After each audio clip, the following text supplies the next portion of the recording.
या अधिवेशनाच्या काळामध्ये मी भाजपच्या सगळ्या मोठ्या नेत्यांना भेटलो, अगदी मुंडेजींना भेटलो, खडसे विरोधी पक्ष नेते आहेत त्यांना भेटलो, एवढंच नव्हे तर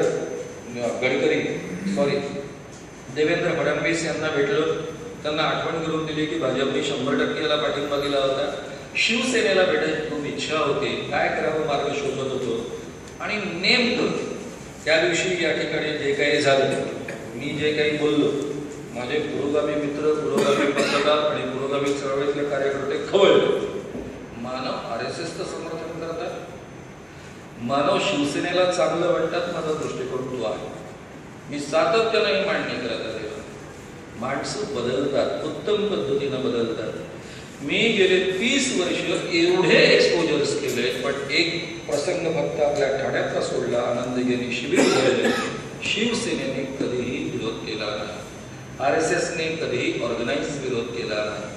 त्यांच्याकडे प्रचंड तक्रारी जायच्या, ते सांगायचे जर पाहुण्याच्या लाठीनं साप मरत असेल तर तो मरू द्यावा, आपल्या घरात आपल्याला साप नको आहे. या पद्धतीची भूमिका त्यांनी घेतलेली होती. आणि मग मला डायरेक्ट लढाई जी करावी लागत होती ती बाबांशी आणि त्यांच्या भक्तांशी आणि त्यांच्या गुंडांशी. आणि प्रसंगी या लोकांनी वेळोवेळी मदत केलेली आहे. आता तुमची मतं काही असो, माझा समाजाकडे पाहण्याचा दृष्टिकोन वेगळा आहे. मी गांधी फॅमिलीतला आलेला माणूस, गांधी, विनोबा, जयप्रकाश, मी वेगळ्या पद्धतीने विचार करतो. माणसं बदलतात यावर माझा विश्वास आहे. अपवाद फक्त सनातन, कारण ते ब्रेन वॉश असतात. पण आजचं आधुनिक तंत्रज्ञान वापरून त्यांना ब्रेन वॉश केलेलं असतं. अदरवाईज माणसं बदलतात यावर माझा खूप विश्वास आहे. तो अनुभव मी सातत्यानं घेत आहे. जे काही इथे बोललो ते दुसऱ्या दिवशी छापून आलो. छापून आल्यानंतर मला भेटायचं होतं उद्धवजी ठाकरेंना. मी मार्ग शोधत होतो. रामदास आठवलेंना बरीच गाडणार होतो. आधी त्यांना घातलंच होतं. बाळासाहेबांना भेटायचं ठरलं होतं. बाळासाहेबांची तब्येत सुधारल्यावर जाऊ असं ठरलं होतं, पण तब्येत सुधारली नाही बाळासाहेबांची. त्यावेळेस रामदास आठवले 2-3 मला म्हणाले होते, मानव मी तुम्हाला घेऊन तर चालू, पण काम विचारलं तर आमचीच मैत्री तुटेल, पण मी हिंमत करेन जे वेळ ते का हा मुद्दा आपल्याला आला पाहिजे. की आधीपासून गंभीरपणे या सगळ्या विचारांच्या आणि बिलाच्या पाठीशी आहेच.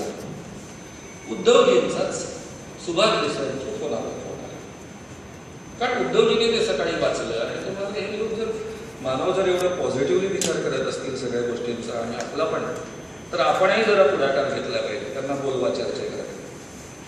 मग सुभाष देसाईंचे फोन मला घेता आले नाही, कारण रेकॉर्डिंगमध्ये होतो. मग मी त्यांना फोन केला. ते म्हणाले उद्धवजींना भेटायचं आहे, त्यांच्याशी त्यांच्याकडे आपल्याला जायचं आहे. म्हटलं आधी आपण भेटूया, कारण त्यांच्याशी आधी रॅपोर्ट माझा होतं. ते म्हणाले ठीक आहे, आधी आपण भेटूया. 5ची वेळ दिली, पण आम्हाला जायला 8 वाजले तरी ते थांबून राहिले. 8 ते 10 त्यांच्यासोबत चर्चा झाली. तेव्हाच्या तेव्हा त्यांनी उद्धवजींना फोन लावला. उद्धवजी म्हणाले आपल्याला चर्चा करायची आहे, केव्हा तुम्हाला शक्य आहे? मी म्हटलं केव्हा आहे? उद्या. ते म्हणाले हो. उद्या किती वाजता? मी म्हटलं 12 वाजता. ते म्हणाले हो. 12 वाजता आमची चर्चा ठरली. उद्धवजी ठाकरे, सुभाष देसाई, त्यांच्यासोबत नंतर दिवाकरजी रावते जॉईन झाले. आपण सगळे, अशी चर्चा झाली 2.5 तास. ही 2.25 तास एक्झॅक्टली चर्चा झाली, कारण ती 12:15 वाजता संपली चर्चेमध्ये आणि 2:30 वाजता साधारणतः संपली. त्यावेळेस त्या दिवशी 2 अग्रलेख आलेले. एक अग्रलेख होता वार्ताहरचा, तुम्हाला सगळ्यांना माहिती, दाभोळकरांचा खून केला मानवांनी या पद्धतीचा आरोप त्यामध्ये आहे.